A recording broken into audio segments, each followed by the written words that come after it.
Welcome back to the Around the Block podcast from Coinbase. I'm Justin Mart. And I'm Catherine Wu. And this week, we're getting into an interesting topic, privacy in the world of how privacy intersects with blockchains. Yeah.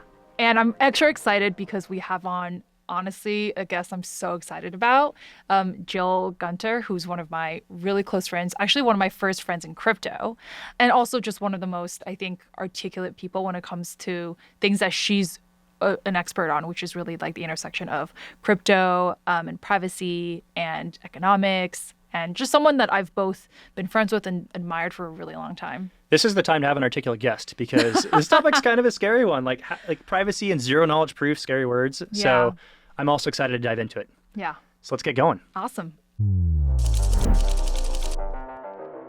One of the things in crypto that I think a lot of people outside of crypto look into, find really weird, is there's a big stereotype of people who work in crypto and are obsessed with crypto, which is that we're all like tinfoil hat people who are really obsessed with like anarchy and going off the grid, which I think is rooted in some truth, but ultimately, like, we were just talking about this. First of all, blockchains are so open by nature. It actually doesn't make sense if you actually want to hide anything you're doing. Not all of them, of course. Like the Bitcoin blockchain, everything is open. Everyone's obsessed with Etherscan. So that's number one. And that's the number one thing I want to like just debunk off the bat. But secondly, I do think, though, there's this interesting tension between the open nature of blockchains and the transactions we make on it, and actually trying to preserve some layer of data protection and privacy. Yeah. So that's kind of where I just want to start. Yeah. Is that tension? Can you help us like explain this tension, right? Yes. Between the open nature of blockchains and like the need for privacy? Yeah, that's a great point, because privacy ultimately means so many different things in so many different contexts to everyone, depending on who you're catching and again, in what way they are using a given application or, what they're worried about in that moment. And we tend to talk about privacy as just this blanket term. And Catherine, particularly in crypto, as you're saying, privacy has come to be viewed as just this purely black and white context. Either you have it or you don't. And if you have it, then you'd better be sure that you have it against everyone, ranging from government actors to your boyfriend to, your neighbor. You want to be able to make the statement and the claim that you are private from all people in all ways all the time. And then on the flip side, if something is not private, then the default assumption is that it is all open to anyone who wants to look at it all the time. And that is a very kind of crypto specific framing of what privacy means. And we can get into kind of the history of this and how we've gotten there and sort of, the technical innovations along the way that have created this black and white division. But what I think is really interesting is that, again, that's not how actually most people in the mainstream and in real life outside of crypto tend to think about privacy. We tend to think of it rather as something that, we want certain things to be private from some people some of the time, and other things we're comfortable sharing and what have you. And I think what's really exciting right now, and what I think we're going to talk a lot about over the next half hour or so, is how that spectrum in the middle is getting opened up in terms of what then can be disclosed sort of selectively, and how privacy is not going to any longer be just this black and white concept. Can I ask the dumb clarifying question? So people that are new to crypto assume that it's private. You hear like, oh, Bitcoin is anonymous, right? But it's really not. So can we just actually explain a little bit about what the current state of crypto is? Mm-hmm. Is it private? Is it not private? Yeah. How is it not private?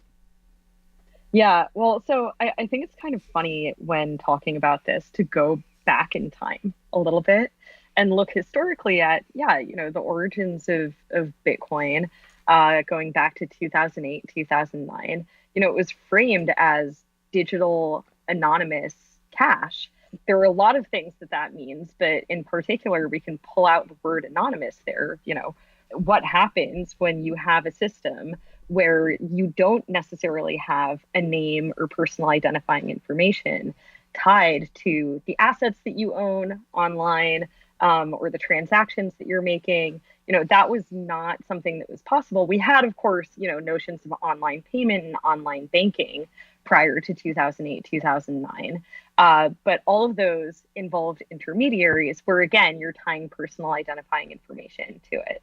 Along comes Bitcoin. And again, it frames itself as anonymous because all you have is, your wallet, which is a string of numbers, which at least at the outset, you can make the case sort of theoretically, well, this string of numbers never has to get tied back to me, Jill, and, my social security number and my physical address and all of that.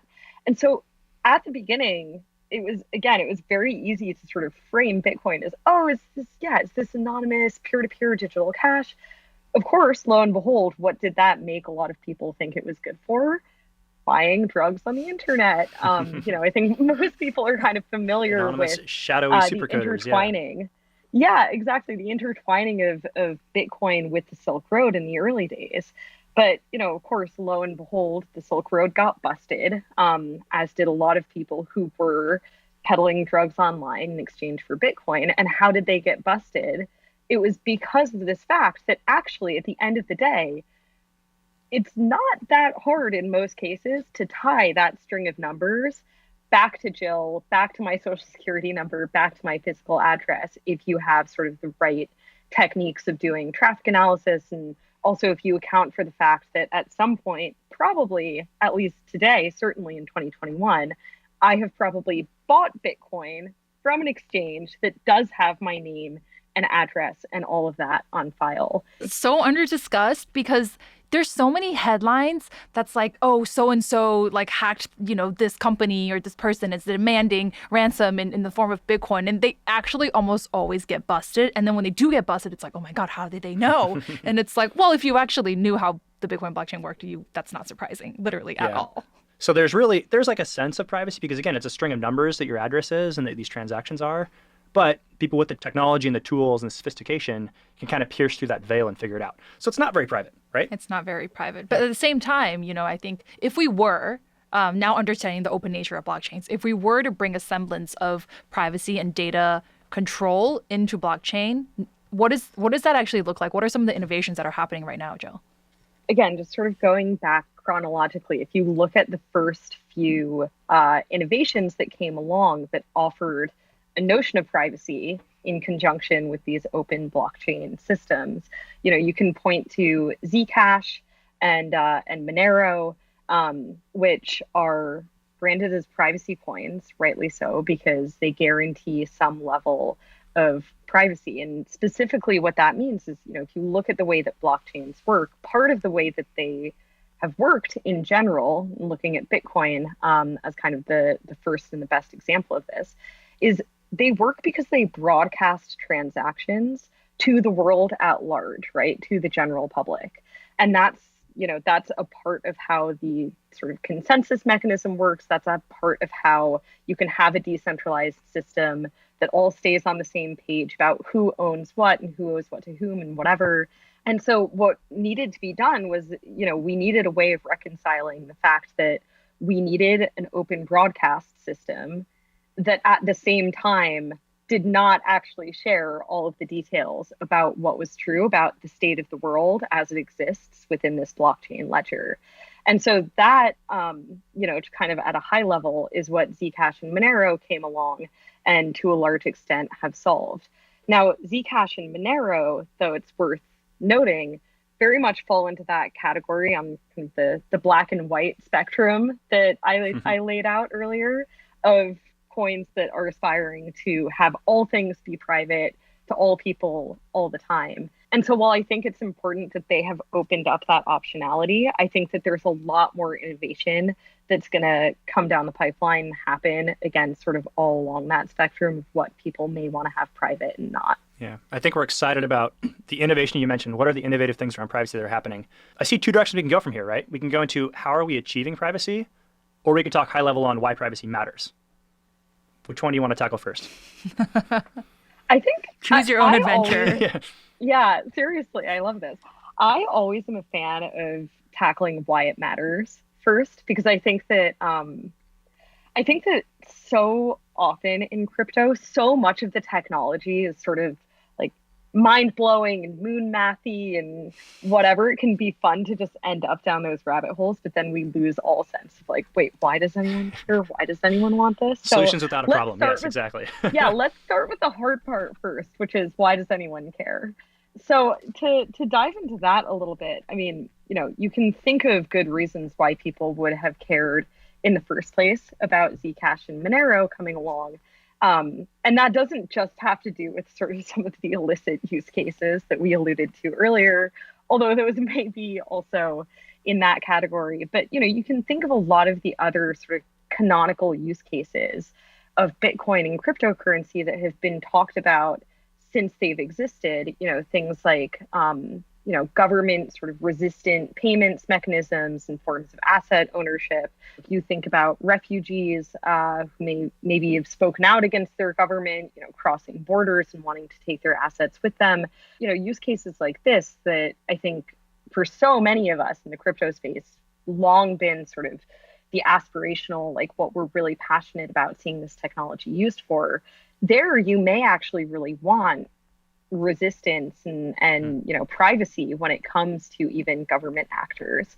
And so, you can think of those as important examples of why something like Zcash and Monero would matter. Real quick, would it be fair to say that, if you don't have privacy, you lose an important tool that might be helpful or valuable in fighting against oppression or some oppressive government, something else. So it's a very important tool for humanity to have. If we don't have privacy, we lose that tool. Yes, super lofty. To bring it down to earth just a second, I think ultimately what Jill, and correct me if I'm interpreting this wrong, but ultimately privacy is actually around control, and it's about your personal control of your personal assets and your personal data. Right. So, for example, certain countries where women can't open bank accounts without a man, you don't have to opt into that. Right. So I think ultimately it's about control. Again, what you have, and that can exist in the ether, which is more like about your data and things that you can't really touch, and what's really there, which is like, cold hard cash in a bank account. So that, and then also like what you could get access into. Mm-hmm. Yeah, I think that that's spot on. And it is important to note, Catherine, as you put it, like what we're talking about right now is very lofty. I want to be clear that these are not necessarily ways that these are being used at scale today. But I think that for me, anyway, one of the really cool and important things about cryptocurrency in general is that it opens up optionality for people who would not otherwise perhaps have access to those options. If you look at a business, though, perhaps wanting to pay a contractor or a supplier, in particular, if they're trying to make this payment cross-border, again, I've heard from many businesses that they would like to explore using stablecoins for that. But one of the big issues that they'll face is that suddenly that transaction will be on-chain and available for anyone, including their competitors in business, to come in and audit and view and see, well, oh, okay, it looks like, I can kind of back into it and say, it looks like this company is paying this supplier this much, so I can back into certain things about what that means for their business. And so I think that that is an example kind of in the middle of the spectrum here, where like, privacy is important. It doesn't need to be privacy from the government, but, it's not acceptable to just have this sort of default of blockchain transparency that we have today. I just wanted to note, we've actually seen this happen in crypto, right? So it's not private today. And there have been a couple instances where large, well-known crypto VC firms have went out and procured assets, but because their blockchain address is known to the public, the public caught wind of their investment before they wanted to disclose it. It also leads to weird scenarios where people can actually send funds to a VC's address and make it look like they invested, right? So there's a weird games going on because it's not private, right? So yeah, it's very, very impacting. No, spot on. And I mean, we've seen that. And I think that what you just described actually is probably the most immediate use case of investors, funds, specifically institutional funds that are already in crypto, having to deal with these scenarios of themselves, sort of leaking alpha or, accidentally, inadvertently disclosing what they're doing and their investment strategy, sort of showing their poker hand to the world before they wanted to, or perhaps they never wanted to in the first place. And then I also love that example of, the airdrop problem, basically, of it, being made to look like the investor is investing in it.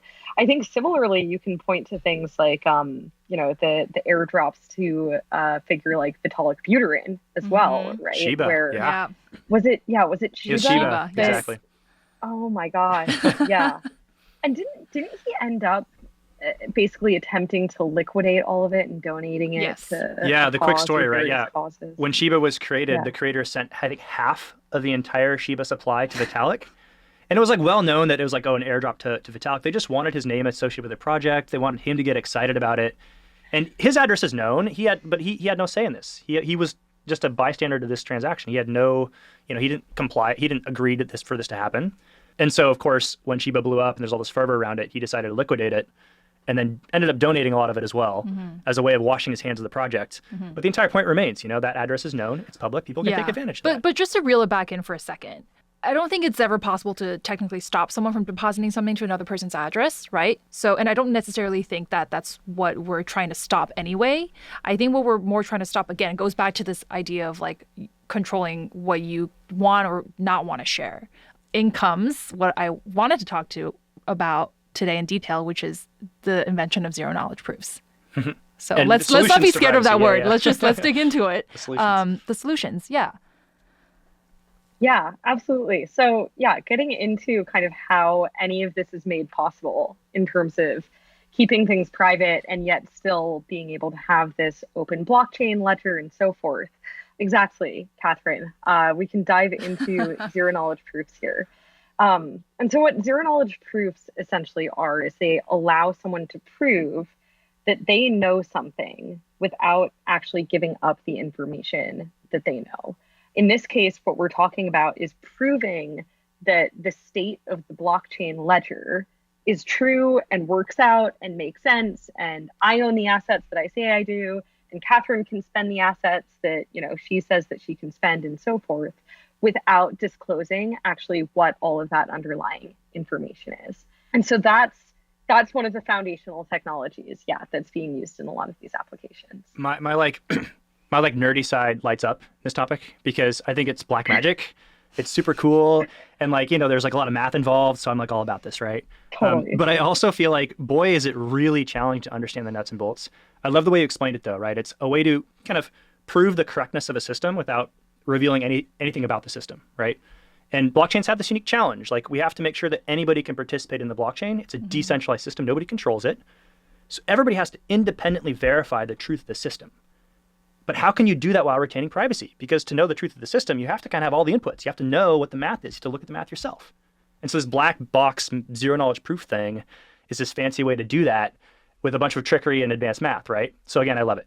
Yeah, the very rough version I boil it down to is just like, how there's a saying where you're like, you never trust someone who just tells you, hey, trust me. Yeah. But this kind of takes the guesswork out of the people who say trust me, because you can actually, well, this is obviously the high level stuff, but through zero knowledge proofs technically prove that the person that's saying trust me can actually be trusted. Yeah, fancy math, right? Black box. Yeah, exactly. It comes back to that classic phrase in cryptocurrency and security in general of don't trust, verify. Yeah. And this is just taking it to the next level. I thought it'd be fun too, by the way, if we actually tried to use an analogy to explain zero knowledge proofs. There are a couple of famous ones out there. I don't know if you have any in your back pocket or if you want me to try it, but is there an analogy that you love? Go for it. Yeah, you want me to try it? Okay. I usually use the multicolored marble. Oh my God, Justin was trying to explain it to me in the car. Friend. He was trying. It was a terrible explanation. I butchered it. Let's hear it. Let's no, go. I think you got it now. I think you got it now. Yeah. Okay, the assumption was a little bit off, but I think we worked through it because I got it at the end. Well, do we want to do the ball one or the Waldo one? No, do the ball one. Go with that. Okay. Okay. All right. So here's the way that you can actually kind of explain a zero knowledge system to somebody, right?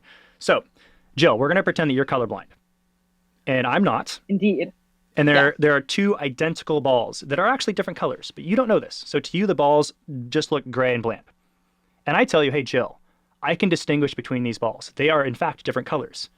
And you being... And I'm like, no way. Yeah, you're skeptical. No, you don't trust me. Who trusts me anyway, right? Right. So I need to prove to you that they actually are distinguishable. Okay. How do I do that? Well, the game that we would play is you would take both of those balls, label them A and B, ball A, ball B, put them behind your back, and then you decide to reveal one ball, either ball A or ball B. And you can switch them up in your hands, right? So, I can't tell by which hand you bring out which ball it is. And you bring it out, and I can tell which it is because they're actually different colors. So I predict accurately, oh, that's ball A, right? And in your head, you're going, okay, he's right, but maybe he was just lucky. So we repeat that game, I don't know, 10, 20, 100, 1,000 times. And if I'm right every single time, the probability that I'm just getting lucky every time vanishingly goes to zero, right? And so you can be, at that point, for sure, yes, Justin can tell the difference between these two balls. You learned something about the state of that system that you didn't know before. Even though you do not know anything about each particular ball. You've learned nothing about which ball is actually a different color. So it's zero knowledge in the sense that you don't know anything about each ball, but you were proved that they are differentiated, they do have different colors. Spot on. I think that was so well done. Did I do it? Nice. I'm glad we ran through this in the car on the way here, though. That was great. Awesome. Yeah. No, it is a dicey thing to try to explain. And I do think that for that reason, zero knowledge proofs specifically are very rife for misunderstanding and sort of, misapplication. And, I'm dreading the day when consultants everywhere writing reports about how zero knowledge proofs are going to solve climate change and things like that. They might be already. I don't know. I think that we need more examples of these types of explanations on the record, because I think you nailed it. So theoretically, there are probably a lot of applications that we can then extend this technology to, right? The one where, Jill mentioned earlier about like maybe businesses not really wanting to quote unquote leak alpha. Yeah, like I think there are so many other ways it can get applied to. We need the actual participants in the blockchain to verify mathematically the correctness of that system. We need to make a statement. Hey, the blockchain is correct. The math has been followed correctly. Usually, you have to actually show the math. But using zero knowledge proofs, we have a way of proving the statement is correct without revealing the math. And it's a little bit hand-wavy still because we're not talking about how the math actually works, but we're showing that this is a method by which we can prove the correctness of a system or make probably any sort of general statement and prove that it's correct through magic math. It's like a bit of standardized testing. Like math multiple choice on the SAT, right? Yeah. Like I just need to fill in the bubble that shows the answer. I don't need to show you my work, but that like gives me a score that tells you how much, tells the college admissions panel how much I know about algebra. Yeah. One application of this that I think is kind of a confluence of themes that we're seeing emerging in crypto and Web3 and all of that is the application of all of this to basically identity, credentials, kind of identifying standards and so forth. Where, if you think about it today, one of the big problems with the decentralized finance ecosystem, with all of these lending protocols that exist out there, is they're all very capital inefficient because there's no notion of credit scoring that exists on the blockchain. Now, there's probably lots of good reasons why that has not come to fruition yet, although there are a bunch of projects obviously working on it. But certainly one of them is that, I don't really want my credit score to be attested like in some public manner, on a blockchain system. But what I would love is within the parameters of this peer-to-peer decentralized system to be able to prove certain things about my credit score, to be able to take out a loan that is more capital efficient from one of these protocols, and then be on my merry way, and to be able to then continue to build up that credit and that credit score. But again, only to be able to prove certain things about it to counterparties without necessarily having to reveal anything else about myself. Again, crypto to me comes back to creating optionality for people. And there are people and users, not least of all, a lot of institutional funds and also businesses who do want to operate within, sort of a KYC'd pool of liquidity and users. And so again, I think that that's one interesting way to think about how can we minimize the amount of data that has to get disclosed and held by people all over the place, while also enabling some of those use cases. Yeah, one of the really cool ways to frame it, at least the way that I've been framing it, is like a lot of people refer to Bitcoin as programmable money. And I kind of think about the breakthroughs that have been achieved around zero knowledge proofs as enabling programmable privacy. Ooh, interesting. Totally. Yeah, I love that. I Yeah. love that phrasing. And I think Yeah. like in the next 5 to 10 years, and I know, Jill, you're super bullish on this, basically we'll be talking about applications of zero knowledge proofs in probably all sorts of different kind of blockchain-based applications. Yeah. This is something I wanted to mention too. I love the idea of programmable privacy. I've never heard that before, but it actually I don't makes know sense. if I can take credit for it because I get confused what I read and got sunk into my mind and what I came up I'm with. going to give you credit. We're It's gonna great. give you credit. Yeah. I'm gonna point back to this podcast 5 years from now and be like, you heard it first here. Hey, wait, it was all Live you. on air, or at least the first person Yeah. to take credit for it. But I do want to return to it quick because I think my framing was like, oh, this is a new just primitive that, a new technology that we now have at our disposal where, blockchain's pioneered this idea of decentralized money, programmable, whatever you want to call it, right? This is programmable privacy. Interesting. And the use cases here, what about gaming? Like a whole subset of gaming could be unlocked if you have this idea of zero knowledge proofs of privacy somewhere in that stack. I don't really know what it looks like, but I get a sense that the design space is very large, which might be what you're hinting at, that the design space in privacy is very large. So I wonder what your perspective is on that. Yeah, no, I think that the design space is huge. I'm going to defer back to you on gaming specifically, since the extent of came my out of left gaming field. career. Yeah, the extent of my gaming career was basically like Mario Kart on Nintendo 64. So I'm classic. going to pass that buck back to you. But you think about like what the implications of this could be for, these other applications that we see emerging in Web3, whether it's DAOs, Catherine, you alluded earlier to like income and payrolls, and like, if indeed this is the future of work where everyone is working for DAOs and that's a non-trivial portion of what they're making every year, like they don't necessarily want all of their grants and so forth to be publicly disclosed to everyone on chain. There comes to be some really interesting kind of design space within that, even when it comes to voting and thinking about, what you want to be proven as real and factual, but what you maybe also don't want to disclose the details of to the general public around DAO voting and governance. There are some really interesting things there. And then also in the NFT space, I mean, I feel like you can't have a crypto podcast right now and not talk about NFTs at some point. It's true. But We talked about it. I mean, you hear from people all the time about the games that get played even within the NFT world, right? Of the sort of wash trading that may or may not be going on. I've heard from NFT artists who want to be able to gift their NFTs or sell them to others at sort of below market rates, but are hesitant to in case they then, collapse the floor price on the NFTs, since this is all, happening again transparently on chain and so forth. And so, there comes to be a lot of really kind of interesting things that you can think about doing. You could think about, for example, with NFTs, you could think about a world in which maybe the artist retains the ability to see who owns their NFTs and, where they've moved over time and so forth. But maybe nobody else in the world can see that. Maybe that's sort of a privileged artist view.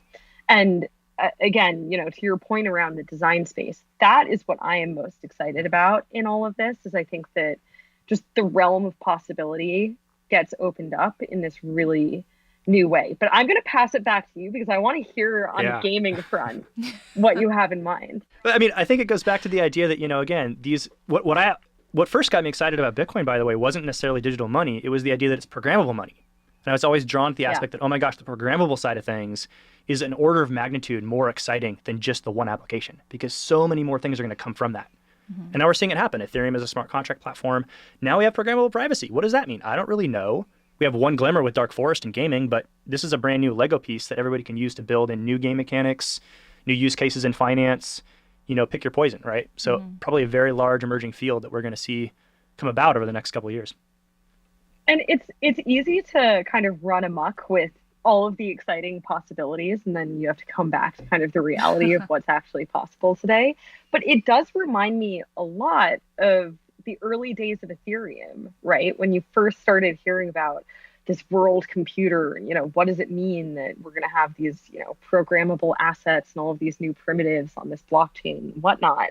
And even in the early days, going back to 2015, 2016, you had people imagining up things like DAOs, things like ICOs, which were maybe not called that quite at the time, but very rapidly evolved into that. And I think that has always been the most fun part to me of working in this industry, is just the way that creativity and kind of galaxy brain thinking gets rewarded when you're talking about these new design spaces. And so it's that sort of parallel that has me very optimistic about this new design space being opened up here by so many projects working on it. When you start to see something congregate around either a breakthrough technology or something like we're doing right now, we're just like, oh my gosh, now that this is feasible and actually technically possible, where else can we go from there? And I think in the next 5 years, maybe 10 years, we'll see all of the things that we're talking about in hypothetical actually come into practice. And that's what I'm really excited to see. If somebody wants to get involved more in the privacy space and the zero knowledge space, how can they do that? What's your suggestions?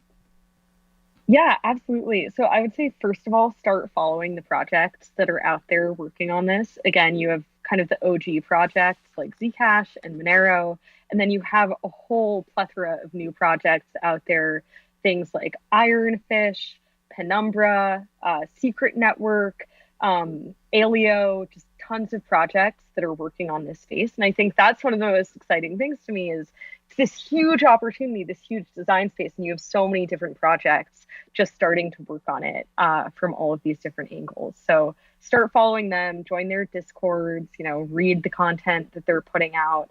I've also put out a little bit of content on this myself. I did a newsletter on the Not Boring newsletter a few months back, which is called Zero Knowledge. You can Google that. So awesome. Lots more to be had there. Thank you so much, Jill, for your time today. This was so fun. Yeah. This was honestly like one of the best. Well, I can't say that, but this is one of my personal favorite discussions. You got a favorite child? Really? You have a favorite child? Okay. I'm like, wait a second. This is my personal favorite discussion. Think of all the other guests. No. Wow.